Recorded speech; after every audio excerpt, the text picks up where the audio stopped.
Hey, Pastor Mark here. I'm going to try this one more time. Y'all didn't know it. I had a great starter with a great background, but internet was cutting out. I should have just gone with data. But I want to read to you. Now, last week was Valentine's Day.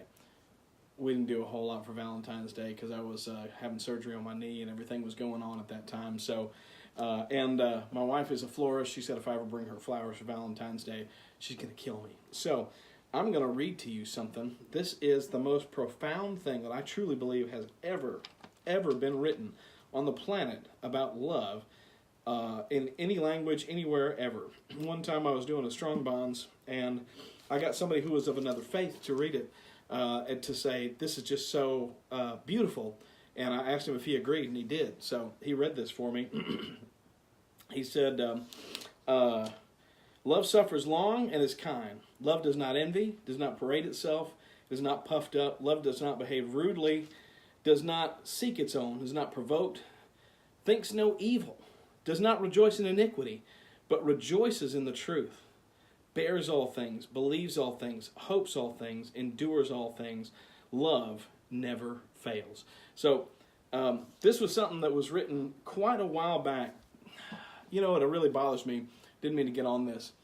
People will say, you are following a book that is 2,000 years old. It has no relevancy today. That's because they haven't cracked it and they haven't read it, and that's just an excuse.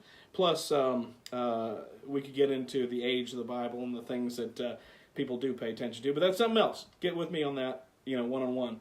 But think of that for just a minute. Let me change the word to that for just a minute. Mark suffers long and is kind. Mark does not envy. Mark does not parade himself. Mark is not puffed up. Mark does not behave rudely. Mark does not seek his own. Mark is not provoked. Mark thinks no evil. Mark does not rejoice in iniquity. I can't finish this. That's not me. But that's what true love really is. And what I brought up was, what I put as the title was Love, True Love. Maybe if you remember from The Princess Bride. Got to marry a couple friends of mine recently, and I actually said that, I actually used The Princess Bride. I said, marriage, follow your love, true love. It's this wonderful, beautiful, silly scene that I got to do, and everybody really enjoyed it. But truly, I love love. But God is speaking of a great kind of love here. Now, there's different kinds of love in the Bible. If you get translated from the Greek, there is eros, which is erotic love, which is the love that you have for your loved one. That's usually what Valentine's Day is all about, is flowers and candy and this ushy-gushy feeling, and you have these romantic songs that talk about love and all these movies that are on where the big town girl comes to the small town and marries the baker and whatever and all that stuff. That is not the love that it's talking about. That word's not even used in this book. In fact, that word for love between a man and a man and a woman, or between a couple and whatnot. That's not the love that it's speaking of. Nor is it talking about phileo love, which is the love that we have for our brothers, one or another. I saw Mitchell Ames just jumped on. What's up, Sarge? Hope you're doing good. We have a phileo love, a brotherly love, and I see that, and James Limbaugh, I know his wife is watching, so we have a phileo love, a brotherly love, and, we would probably do things for each other, die for each other, but that's not the kind of love it's talking about. Agape love is not pretty, ushy-gushy, ooey, gooey love that we hear songs about, we buy songs, we watch movies and all that other stuff. Agape love is actually kind of ugly. Agape love is when somebody is bad and somebody is evil. Christ loved us enough to still go head on to the cross and die for us. That's not a pretty love. Imagine that for just a minute. Some of us have done that. Some of you have forgiven somebody who've done some terrible things to you. And if you really know forgiveness, it's so freeing. But for the person who's forgiving, has nothing to do with what the other person did. That kind of unconditional love is what Jesus was talking about. And as much as I love marriage, and that's why I love teaching marriage conferences, teaching soldiers how to put tools in their toolkits and repair their marriages and all that. I love that. I do. I really love giving them as much help as possible. And I love marriage. I love being with my wife. Whenever I hear that anybody's not doing well, I get upset. It hurts my heart. It really does. I want to help everybody through that. However, that's not the kind of love it's talking about. The love Paul was talking about is in reference to godly and agape love. Now, understand that this is chapter 13. In chapter 12 and in chapter 14, he talks about spiritual gifts. He talks about speaking in tongues. He talks about giving prophecy of the Word of God. He talks about all kinds of things that you can do in church. However, then he stops in the middle here, and he says this first part. He says, if I speak with the tongues of men and angels, but have not love, I've become a sounding brass or a clanging cymbal. It's like somebody just banging on a drum or banging on a cymbal, and it makes no sense.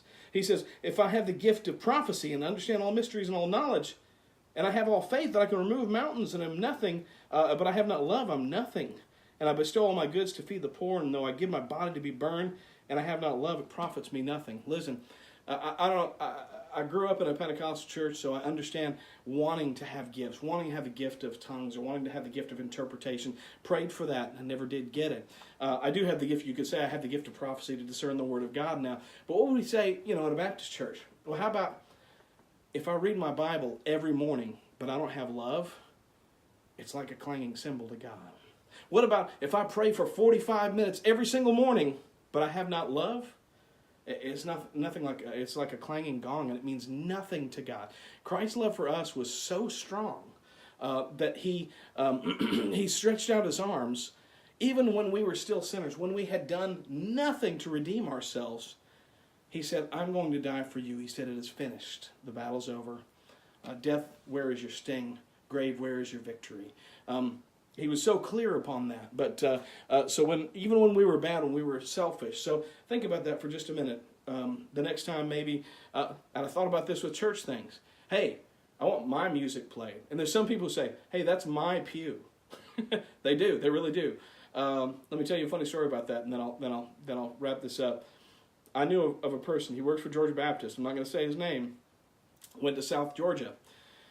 And he went to go preach somewhere. He sat in one pew. The folks came up and said, excuse me, that's our pew. You're going to need to move. Moved to another pew. Folks came as they were coming in. They said, excuse me, that's our pew. You're going to need to move. Had to move. So he moved up to the front row where nobody was sitting. And don't you know, that congregation was really surprised that the guy that asked him to move 3 times stepped up, who was the guest speaker in the pulpit. He was preaching that morning. That really does happen. We tend to say me, mine, I, mine. And we tend to not think about other people. So just like in my marriage, when my wife wants to, let's say she says, let's go to Ingles. And I say, she says, do you want to go to Ingles? Now, do I want to go to Ingles and shop? Not necessarily any more than like I want to scratch my nails down a chalkboard and listen to that for a while. But I want to spend time with her because I know spending time with her is going to endear myself to her. It's her love language. And so I spend the time with her driving there and walking around the store and talking to her. And then I spend the time coming back. And you know what? I'm not thinking of myself. I'm thinking about us. And guess what? I actually enjoy a little bit of it too. So think about that for just a minute. What the world would be like if all of us, if every single one of us would spend a little bit of time thinking about other people and their problems instead of ourselves. Saw something this week, and I'm going to leave you with this. It's a story I often tell, but this was really good. There was a sticker in the back of this window, and somebody said, learning to drive a straight shift, or however they worded it, please be patient. So sometimes when they were at the light, and they would see it would take a minute for them to go ahead and get moving, or maybe they stalled it out at a red light or something like that, the person was more loving and understanding because they knew that they were trying really hard to learn a straight shift. But he said, would I have really been just as patient had I not known that? People aren't wearing signs saying, hey, I'm going through a divorce right now, or hey, I just heard some really bad news about my health, or hey, I've got some things going on that I'm trying to deal with right now, and I don't understand. We don't know that. So think about yourself. Think for just a minute about other people, and if we all did that, if every single one of us would think of others before ourselves, imagine what kind of a world we would live in. That's the kind of love that 1 Corinthians 13 is talk about.